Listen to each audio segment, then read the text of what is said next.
Bonjour, donc aujourd'hui je vais vous expliquer la manière de remonter une cloche de boîte de vitesse de 2 chevaux lorsque celle-ci était cassée ou pour refaire une étanchéité. Alors tout d'abord au démontage, on aura préalablement repéré la sortie de boîte droite et gauche et surtout important, très important, conserver les cales de chaque sortie. Donc les sorties de boîte, hein, et voilà. Vous avez des cales d'épaisseur différentes sur les sorties droite et gauche. Donc il est très important de les conserver et de les repérer avant le remontage et surtout lors du démontage.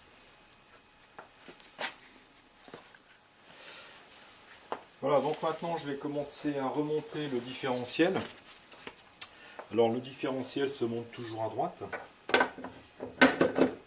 Alors on pourrait le monter à gauche sans problème.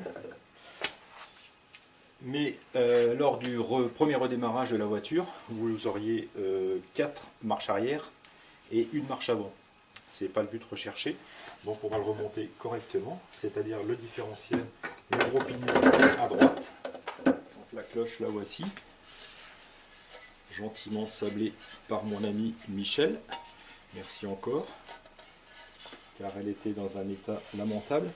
Donc j'ai mis de la pâte Loctite, que voilà, Loctite 518, pour parfaire l'étanchéité, parce que on n'est pas certain que le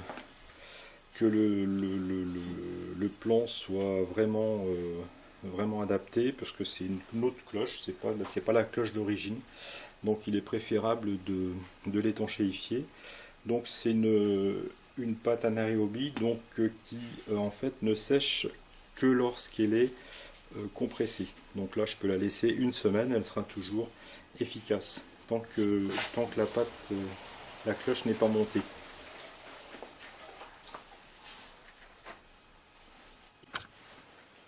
Donc voilà, une fois que la cloche est juste mise en place, donc gentiment, hein, sans la serrer, sans la compresser, donc on met en place les sorties de boîte.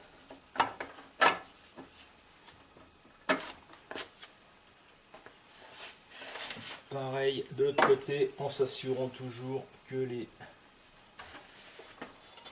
petites cales sont en place.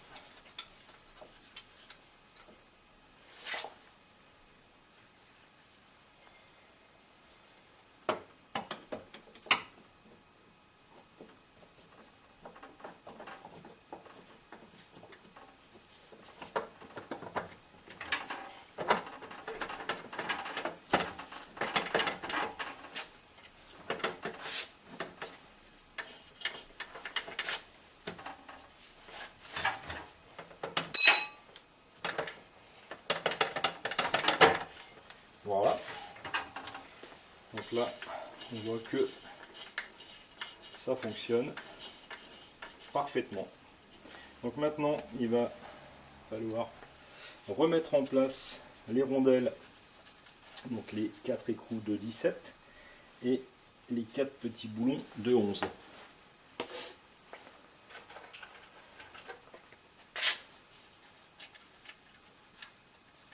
Sans trop serrer, de manière à s'assurer que vous n'avez pas de décalage entre les sorties de boîte et la cloche et la boîte de vitesse. Voilà, et ensuite le travail est quasiment terminé. Voilà, une fois que les 4 écrous sont mis en place, on les serre à peine de manière à s'assurer que tout est bien aligné au niveau de la boîte, ce qui est le cas, ce qui n'est pas forcément évident puisque, je vous le répète, la cloche n'a pas été montée en même temps que la boîte. Donc j'aurais pu avoir une petite différence.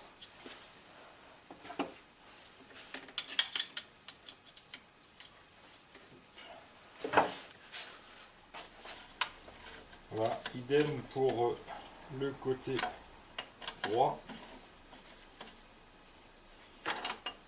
Alors le côté droit ou le côté gauche, en ce qui me concerne, quand je parle de côté, pour ma part, c'est toujours quand je suis en face du moteur.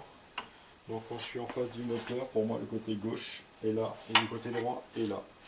Voilà, donc c'est peut-être pas forcément conventionnel, mais ça me permet de me repérer.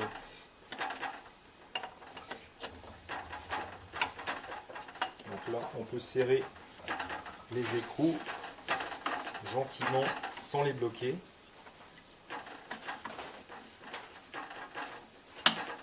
Et commencer à mettre les boulons de 11 dans leur logement.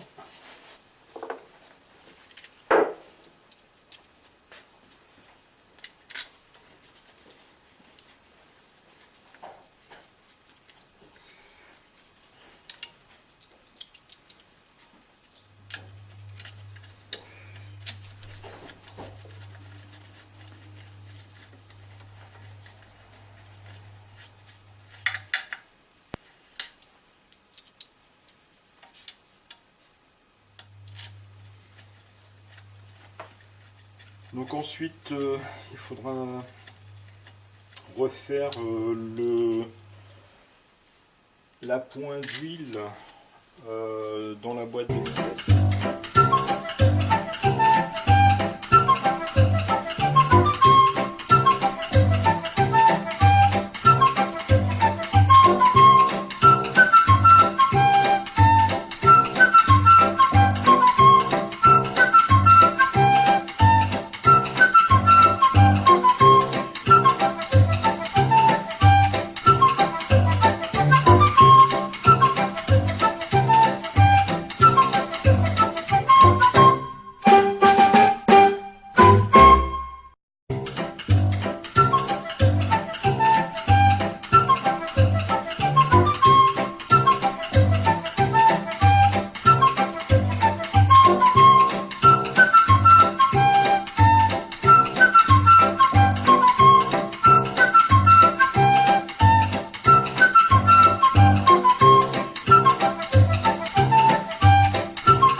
Bloquer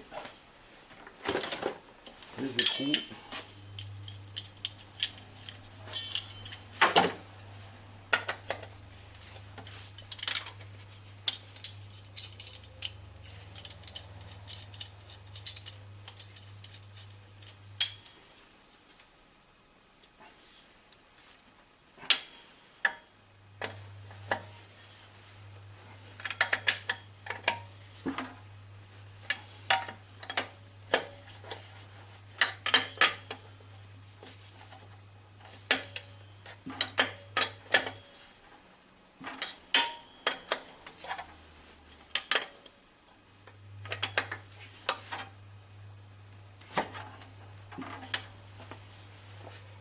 Voilà, et donc on peut maintenant serrer avec la clé de 14 les sorties de boîte.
Voilà, le travail est maintenant terminé.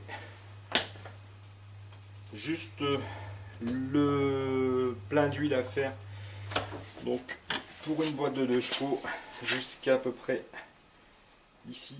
Donc c'est-à-dire que si vous mettez votre boîte de vitesse à l'horizontale, normalement dès que l'huile commence à dégueuler par le bouchon, vous en avez assez.